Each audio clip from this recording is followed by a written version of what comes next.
Ça, c'est l'application numéro 2. Nous avons une corde. Ils nous ont donné un schéma sur lequel il y a 2 représentations. La corde, l'aspect de la corde à l'instant T1 est égal à 3 secondes. L'aspect de la corde à l'instant T2, 6,5 secondes. Première question, calculer la célérité de l'onde. Deuxièmement, déduire la durée de la déformation. Troisièmement, à quel instant TS la perturbation a commencé sa course de S le long de la corde. Quatrième question, représenter l'aspect de la corde à l'instant T3, 8,5 secondes. D'accord?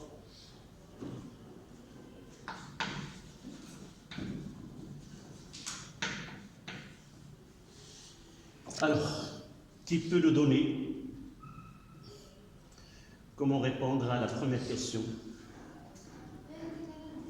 Oui.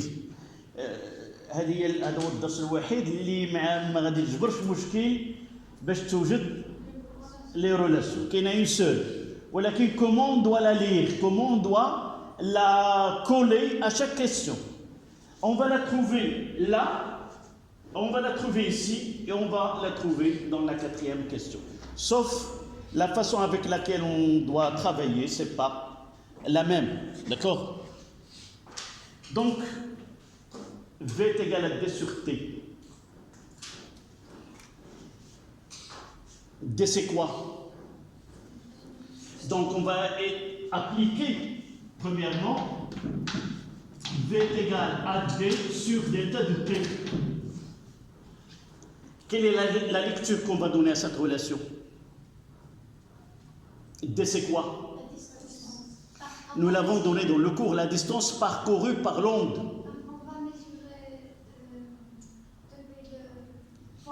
شوف غادي نمشيو شويه بشويه وغادي نحاول انني هاد العلاقه نفهمها بعمق. On doit essayer de la comprendre ونكونوا ميثوديك. يعني غادي يولي عندي ان ريفلكس، غادي نسمع الدي، غادي نسمع جي ان شيما. داك الدي شنو هي؟ C'est la distance parcourue par l'onde, mais dans le cours on a dit que on va pas travailler sur l'onde telle qu'elle est. On va choisir quoi? Un point qui est particulier dans cette onde. Quel est ce point-là? Nous l'avons donné une lettre F. C'est le front d'onde. Donc au lieu de suivre l'onde ou la perturbation telle qu'elle est, on va ajouter ici ce qu'on appelle F, le front d'onde. Le voici et le voilà. D'accord? Et la distance devient quoi? C'est la distance parcourue par le front d'onde. De là à là. Là, on aura x2 et là, on aura x1. D'accord? Donc, ce n'est pas la peine de le mettre. D, c'est la distance parcourue par le front d'onde. Mais on va écrire D est égal à x2. Sauf que je dois mentionner F et X1 sur le schéma. D'accord? Donc c'est X2 moins X1 et delta de T, c'est T2 moins T1. X2 c'est combien? 1, 2, 3, 4, 5.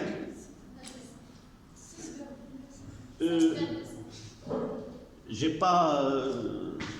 je ne me suis pas trompé dans la représentation. 1, 2, 3, 4. 1, 2, 3, 4. 4 et demi. 1, 2, 3, 4. 4 et demi. Là, là. Regardez bien si vous avez devant vous le schéma sur le papier, sur votre téléphone. 4 et demi. D'accord. Donc, est égal à 4,5 moins 1, 2. D'accord? Moins 2. Et ça donne 2,5 mètres. Et là est égal à 6,5 moins 3, ça donne 3,5.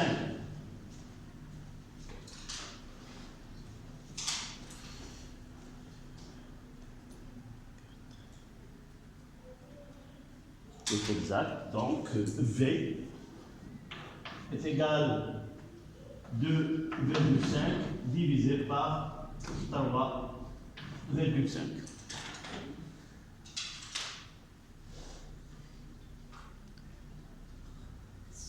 Oui.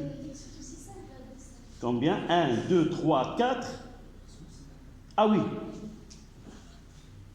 Donc sur mon schéma, c'est pas 1, 2, 3, 4, 5, 5 et demi. C'est exact. Moins 2, c'est 3,5. Donc c'est 3,5. C'est 1 mètre seconde moins 1. Voilà la première question. Donc évidemment, vous devez refaire ce schéma ici, mentionner le front d'onde, l'abscisse de chacun, et voilà le calcul. Donc V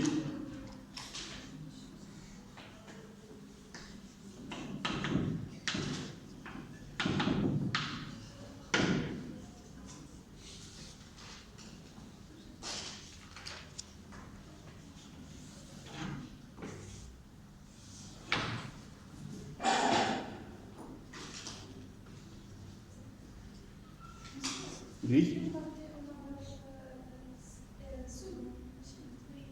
En seconde, oui. Oui, je l'ai effacé, c'est 3,5 secondes. D'accord? La deuxième question, en déduire la durée de la déformation à partir évidemment de la même relation.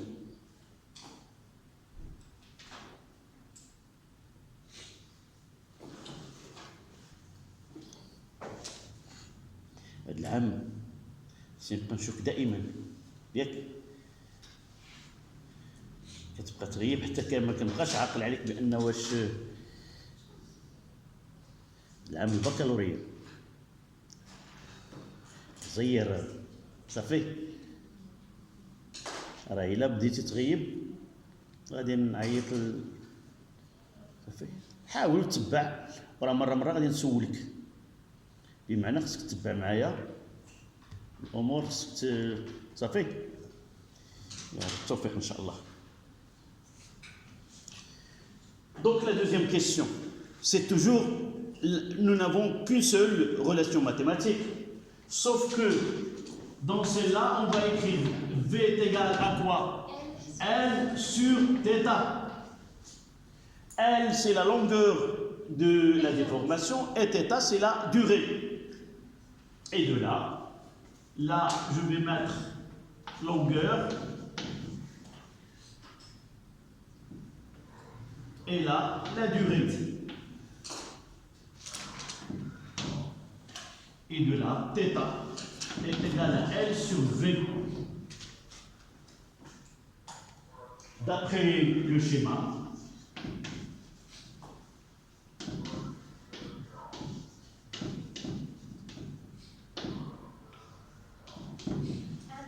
L est égal à 1 mètre, de là à là.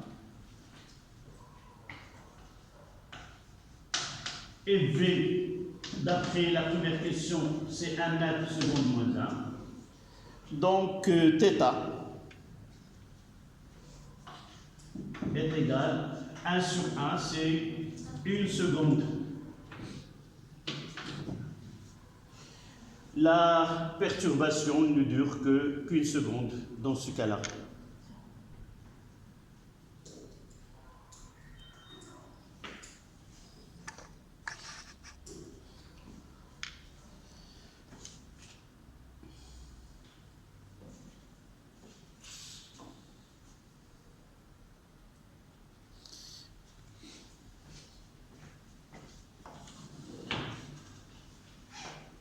la troisième question.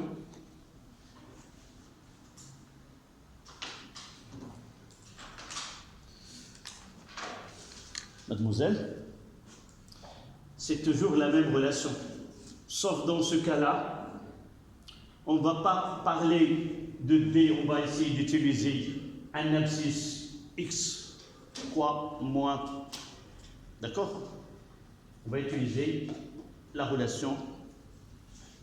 Au lieu de D, c'est des abscisses. D'accord? Si nous prenons la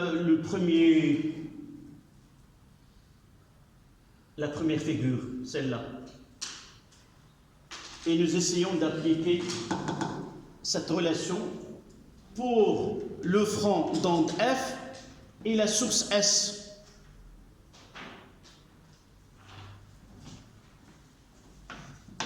Nous avons V est égal à D sur delta de T. D'accord? Nous avons dit que on peut déterminer le retard si nous prenons F et S. Delta de T, ça sera le retard. Donc je peux l'écrire d'une autre manière. Ce D, c'est quoi? C'est XF moins X. Moins X quoi?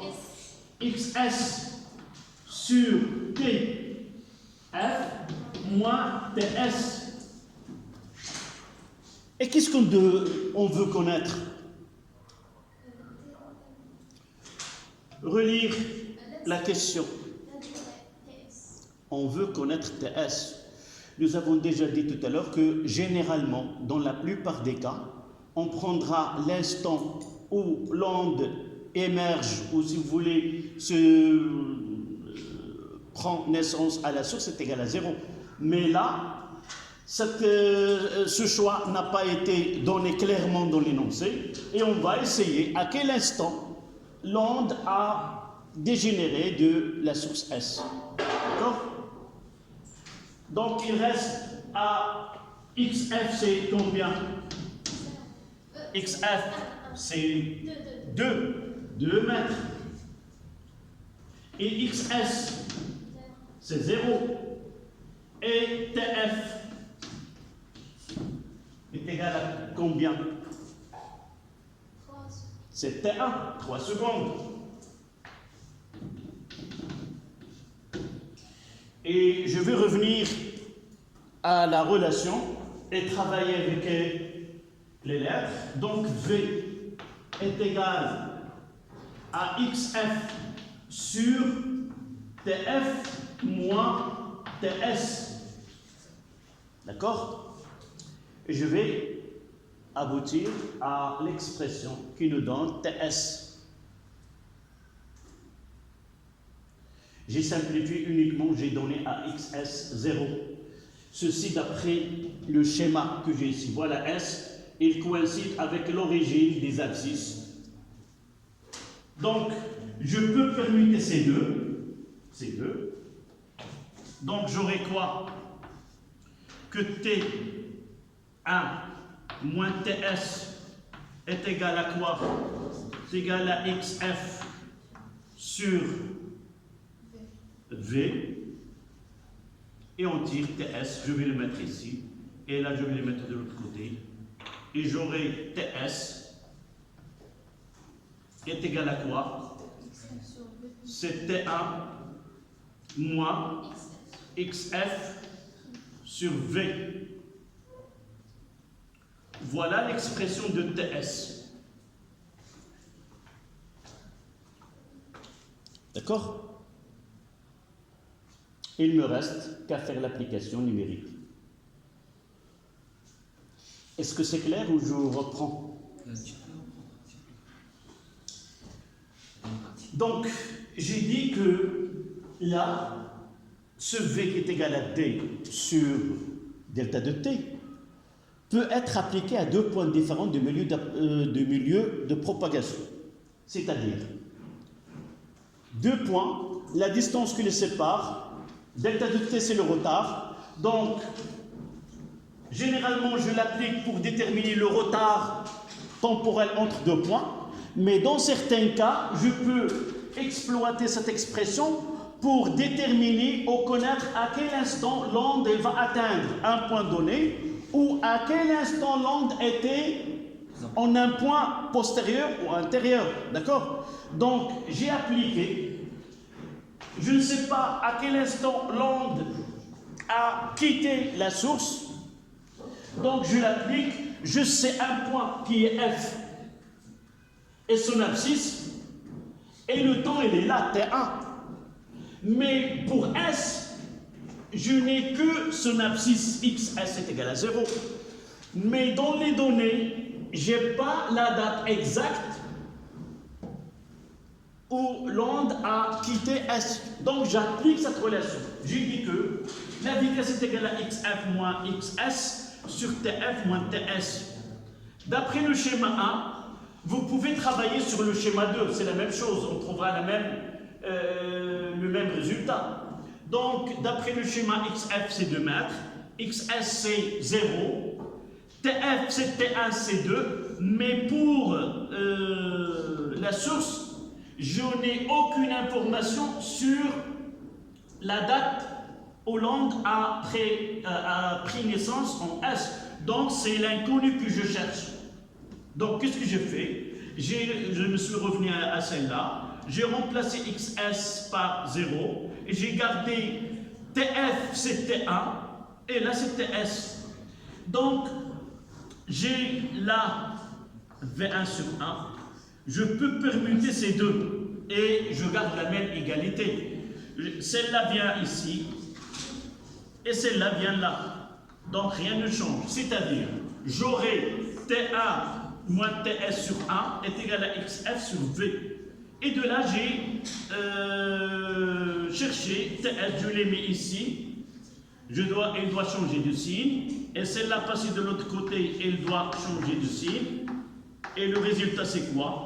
C'est T1, TS qui est là. Et je permute. TS est égal à T1 moins XF sur V. Donc, il ne me reste qu'à faire l'application. Combien?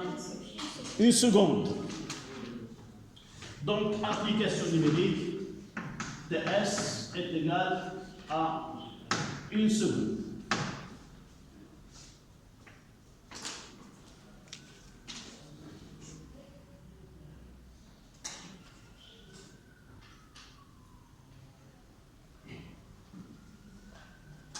D'accord?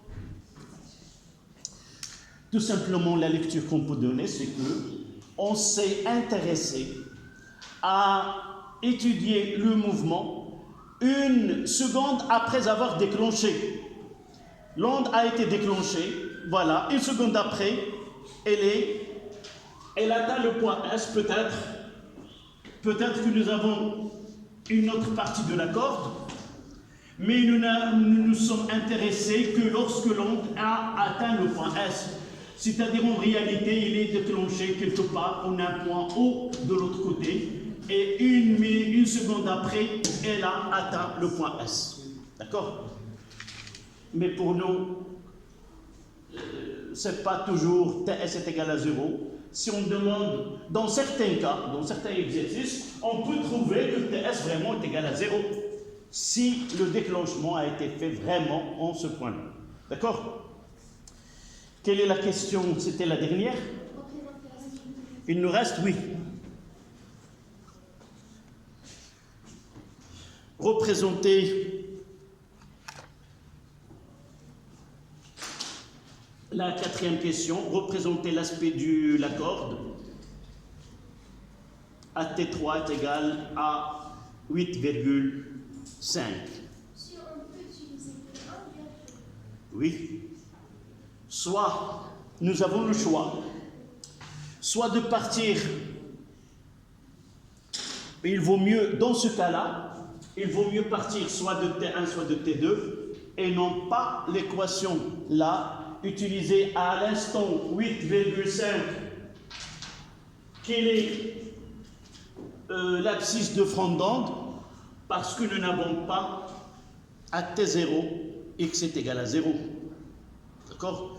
Donc, dans cet exercice-là, on est obligé, pour faciliter les calculs, soit de travailler sur celle-là, soit de travailler sur l'autre. Comment dois-je répondre à cette question? On va écrire une phrase explicative, puis on va faire le schéma. La physique, c'est toujours quelque chose qui doit expliquer. Il faut dire ce qu'on va faire. Pourquoi? Parce que lorsqu'on présente l'idée de ce qu'on va faire, toujours cette idée elle est récompensée. غادي تقول لي غادي نديروا هذه وغادي نديروا هذه وغادي نديروا هذه ومن بعد ملي غدير لي كالكول وما غادي توصلش للجواب الصحيح l'idée doit être récompensée. ما عرفتش واش سبق لكم يمكن قلتها لكم العام اللي فات كاين برنامج في ناسيونال جيوغرافيك ناس كيجيو عندهم الفلوس شنو الفكره ديال شنو راس مال ديال شنو كيبغيو يديروا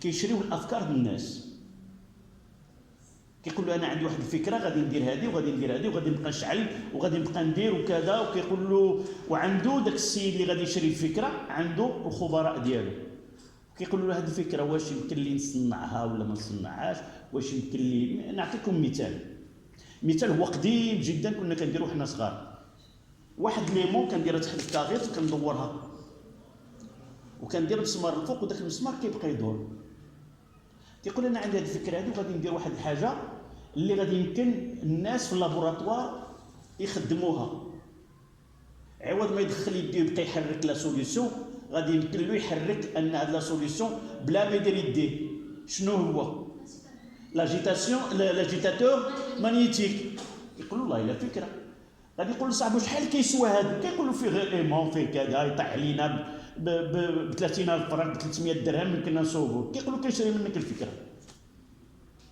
كيسجلها هو ديجا مسجلها كيقول له ديك الساعات كيدخل في نقاش غادي تعطيني 50% ديال الربح غادي تعطيني كذا غادي تعطيني كذا الى غير ذلك دونك généralement les idées toujours il faut les avoir même s'ils ne sont pas réalisables par vous il viendra un temps où on peut les réaliser هذا علاش دائما خصني نكتب donc la phrase que je dois écrire pour déterminer l'aspect de la corde à l'instant T3 est égal à 8,5 secondes, il suffit, à partir de l'instant, vous allez choisir l'instant que vous voulez, à partir de l'instant T1, réalisez quoi?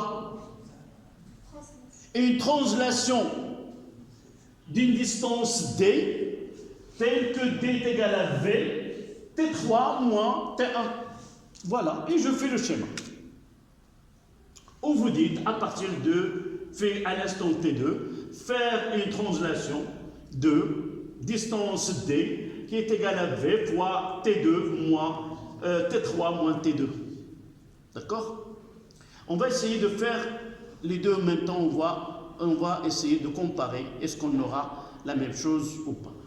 Par exemple, je vais choisir T1 et quelqu'un d'entre vous, il doit choisir l'autre. Et on va voir si nous aurons les mêmes. Évidemment, on doit les avoir.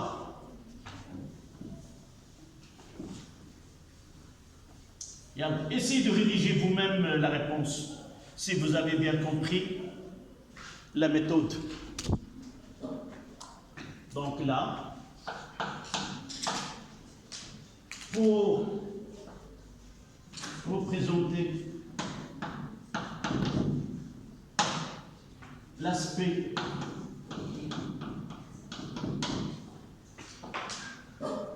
de la corde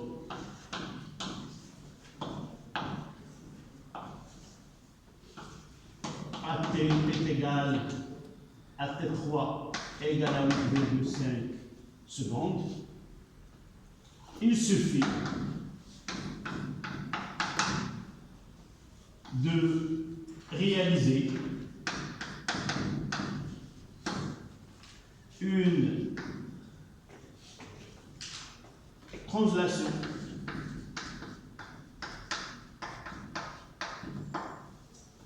de la perturbation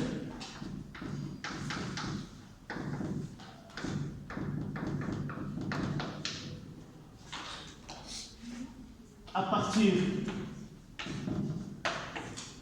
de T1 d'une distance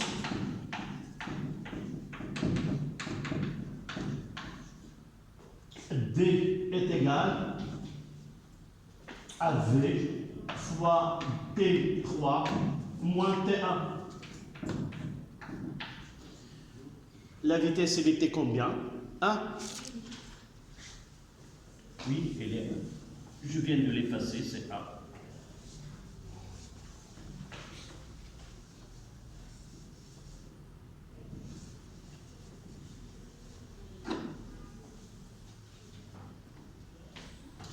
Donc D est égal à 1 fois 8,5 moins 3, 5,5 mètres.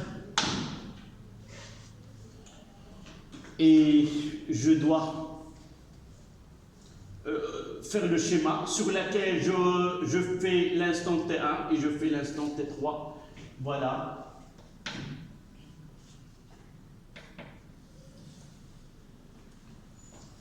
Je vais le faire en pointillé pour à l'instant T1. F est là pour 1, 2.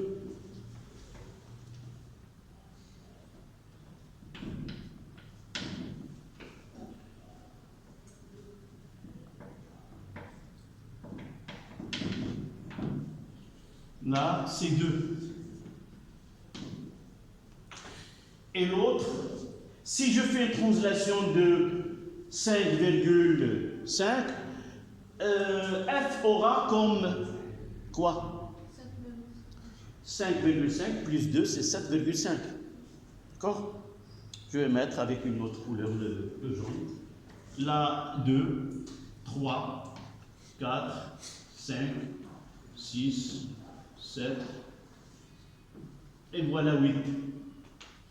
Là, c'est 7,5 mètres. Et là, 1 mètre. Donc, il sera, voilà. À l'instant T3 est égal à 8,5 secondes. Et là, c'était T1. Et de là à là, voilà D est égal à 5,5 mètres.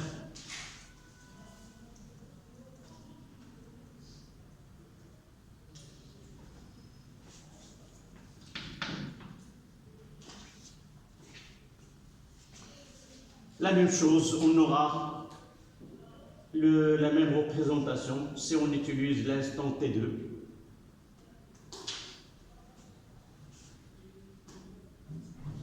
On aura D, ça sera VT2, T3 moins T2, c'est-à-dire 1, 8,5 moins 6,5, ça donne 2 mètres. Et là, j'ai 1, 2, 3, 4, 5, 5,5. Si j'ajoute 2, ça donne 7,5. C'est celle que nous avons fait 7,5. D'accord? Voilà l'exercice 2. Est-ce qu'il y a une question? Vous voyez que ce type de question nécessite une réflexion. Ce n'est pas des exercices qu'on peut mettre, calculer la vitesse, non, ça demande une réflexion et chercher une méthode logique de réponse. Donc la 4e question, c'est de là où commence la réponse.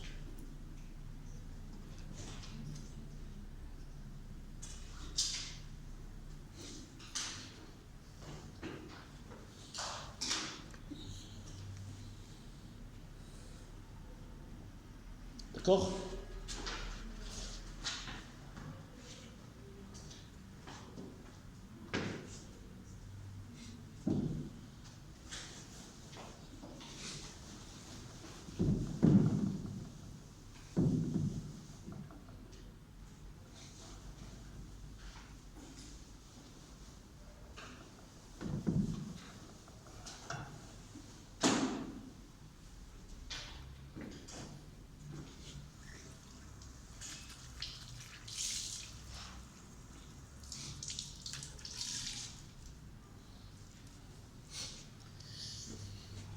Ça y est.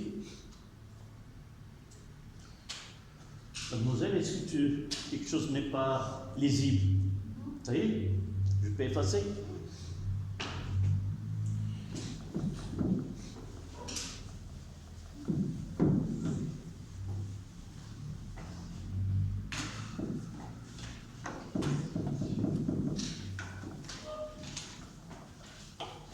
Là, dans cette application, on traitera les ondes sonores. D'accord?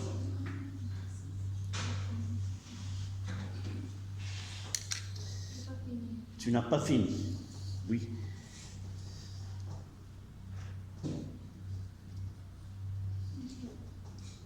J'ai posé la question, personne ne m'a dit non, monsieur. D'accord. De toute façon, tu vas voir si tu as le temps de ces exercices et son cours. Je vais les mettre. La plupart des cours que je viens de faire cette année ne sont pas publics, mais je vais essayer de ces exercices-là de les mettre en public et je donnerai le lien dans le groupe. D'accord? Et tu reverras tout ce qui a été fait durant cette séance-là. D'accord? Voilà. Donc, on passe à l'application 3, les ondes ultrasons ou les ondes ultrasonores. Devant un émetteur d'ondes ultrasonores, nous plaçons deux récepteurs R1 et R2, séparés par une distance D de 23,8 cm. Le récepteur R1 est le plus proche à la source et les deux récepteurs R1 et R2 sont liés respectivement aux entrées Y1 et Y2 d'un oscilloscope. La figure ci-contre représente l'enregistrement obtenu. La sensibilité horizontale choisie vaut 100 microsecondes par division. Assignez chaque courbe à l'entrée que lui correspond. C'est-à-dire, il suffit de dire que la courbe A, elle est telle ou telle. On va les identifier. Deuxièmement, déterminer la durée de la perturbation. Troisièmement, calculer V1, la célérité de l'onde ultrasonore dans l'air. Quatrièmement, en médecine, les ondes ultrasonores sont utilisées pour faire des échographies. Nous donnons la célérité V2 de l'onde ultrasonore dans le corps humain. V2 est égal à 1500 mètres secondes moins 1. Comparez V1 et V2, interprétez 4,2 au cours de l'échographie du cœur d'un patient. Nous mesurons la durée delta de T entre l'émission et la réception de l'onde ultrasonore. Nous trouvons delta de T2, 20 microsecondes. Calculez la distance L entre le capteur qui est la source et le cœur de patient. D'accord? Donc on doit faire un petit schéma.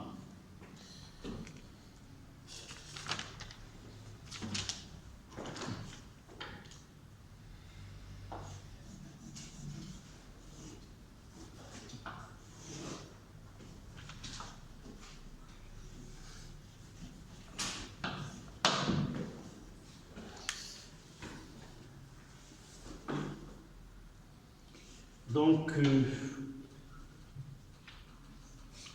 de là, je vais essayer de mettre l'échelle de là à là. C'est une division, 1,5 division. D'accord? Et de là à là, aidez-moi. 1, 2, 3, 4, 5, 6, 7. C'est 7 divisions. Et nous avons une division, c'est la sensibilité S horizontale. C'est combien? C'est 100 microsecondes par division.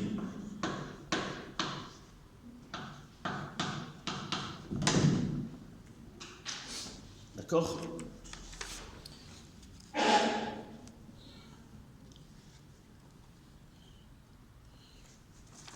Donc, La première question, ils n'ont pas demandé de faire un schéma de dispositif expérimental. Assigner chaque courbe à l'entrée qui lui correspond. Donc, là, c'est le 0, si vous voulez. Le 0. Évidemment, ici, c'est le temps. Parce que c'est une sensibilité horizontale en millisecondes, 100 millisecondes pour chaque division.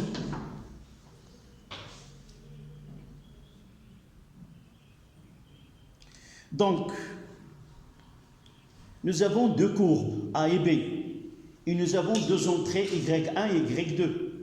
On doit connaître sur l'entrée Y1, est-ce que c'est la courbe A ou la courbe B? D'abord, on doit connaître, nous avons deux récepteurs. R1, il est près de la source, c'est-à-dire, voilà la source ultra sonore.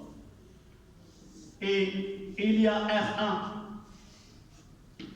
Là, c'est R1 qui est près de la source. Et il y a R2 qui est un peu plus loin. D'accord? Nous lisons.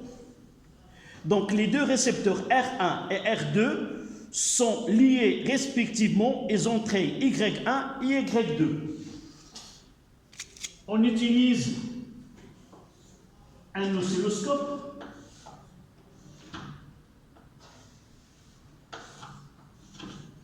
Là, c'est Y1 et là, c'est Y2, les entrées. Donc, ils ont dit que Y1, je vais mettre Y1 en bas. Là, Y1 et là, Y2. Donc, R1 a été relié à Y1 et là, relié à Y2. Et là, nous avons reçu. Voilà ce que nous observons sur l'écran d'un oscilloscope, généralement à mémoire. Un oscilloscope à mémoire, c'est utilisé parce qu'il conserve l'image sur l'écran. On peut la visualiser à chaque instant. Donc là, c'était A. Et là, c'est B. Donc, comment peut-on dire que A, c'est Y1 et B, c'est Y2 ou l'inverse? Oui. Parce qu'il est plus proche de résultat. Donc, R1, on a un point qui est près de la source. Donc, d'abord, l'onde ultrasonore, elle va affecter R1, puis R2. Donc, la courbe A, elle est reçue sur l'entrée Y1 et la courbe l'onde sonore en R2, elle est reçue correspond à la courbe B. D'accord? D'après le schéma, on enregistre d'abord A, puis B. Donc le point A, il est plus proche de la source parce que le retard, il est plus petit. Et celle-là, elle a un retard qui est plus grand. Plus le retard est grand, plus le point est loin de la source. D'accord? Donc vous écrivez. Dans ce cas-là, oui. Dans ce cas-là, on aura par la suite, nous avons parlé des ondes qui sont non amorties. Mais généralement, si on essaie de bien voir l'amplitude, on verra qu'il y a une diminution. Mais celle-là, elle est suffisante. D'accord? Dans certains cas, on peut dire que celle qui a l'amplitude la plus petite est celle qui vient par la suite. Quand est-ce que فوقاش هذه في هذه الحاله لا نحتاج للوسع On verra par la suite des ondes mécaniques progressives qui se répètent. Et sur l'écran, on va voir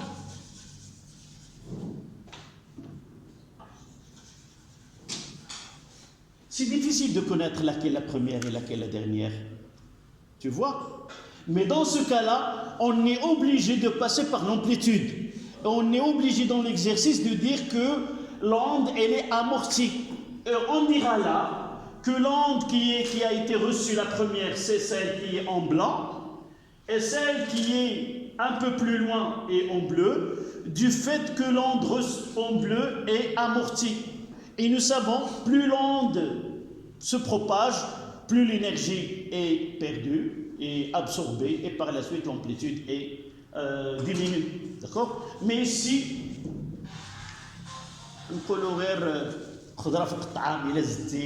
elle diminue. D'accord? Mais c'est une bonne idée, on en aura besoin par la suite. Monsieur, Oui. R1 c'est Y. لا مازال ما عرفتش شكون هي هذه وشكون هي هذه. J'ai pas mis ici la R2 en Y2, mais R1 c'est Y1. Je vois les deux. J'ai déjà mis A et B. D'accord? Et là, je vais essayer de mettre. C'est pas celle-là, c'est l'autre là.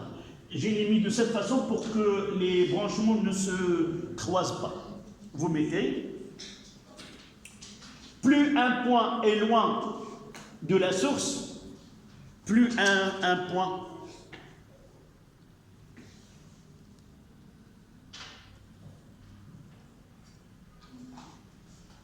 Plus un point est loin de la source, plus un point est loin de la source, plus le retard est grand.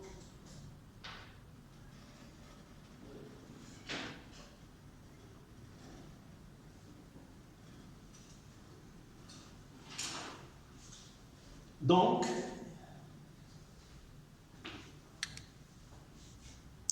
A correspond. Donc A correspond au récepteur R1, correspond au récepteur R1 qui est lié à Y1.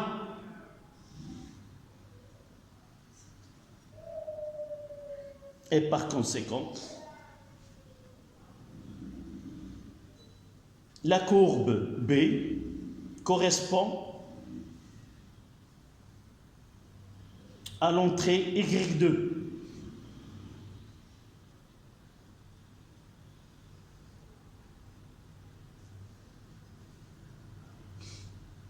La deuxième question, déterminer la durée de la perturbation.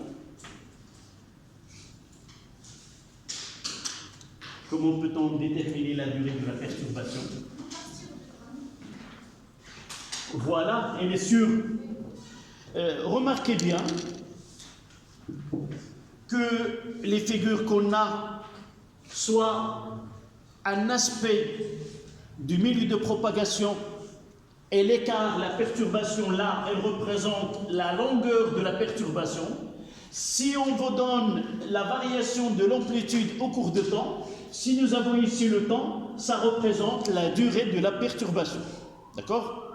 Donc, d'après les deux figures, la durée de la perturbation, c'est 1,5 division.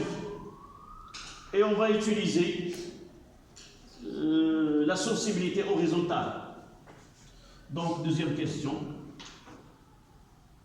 D'après la courbe, entre parenthèses, soit A, soit B, θ est égal à 1,5 fois 100 microsecondes. Et ça donne 150 microsecondes. θ égale à 150 microsecondes. C'est 150, on peut la convertir, c'est 1,5, 10 à la puissance moins 4 secondes. Mais on peut la garder en microsecondes. C'est 150 fois 10 à la puissance moins 6 microsecondes.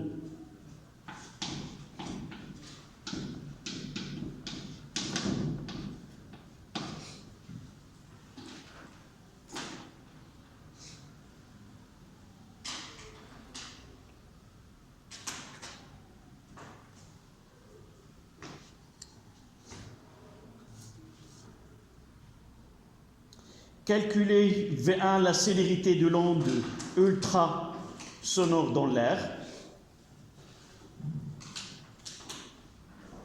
Troisième. V est égal à quoi? C'est D sur delta de T.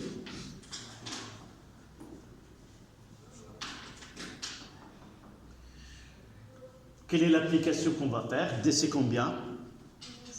Là, c'est RA et là, c'est R2.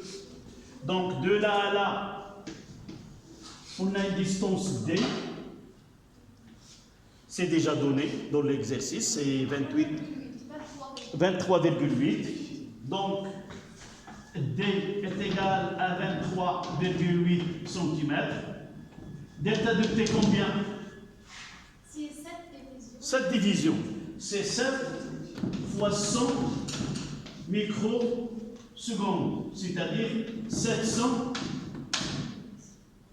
c'est 7 fois 10 moins 4 secondes.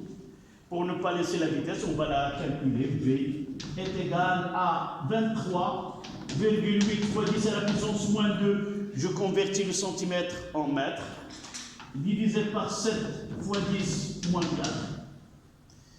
Et ça donne combien? Pas si j'ai, oui, 300, presque 340 mètres secondes moins 1. Voilà.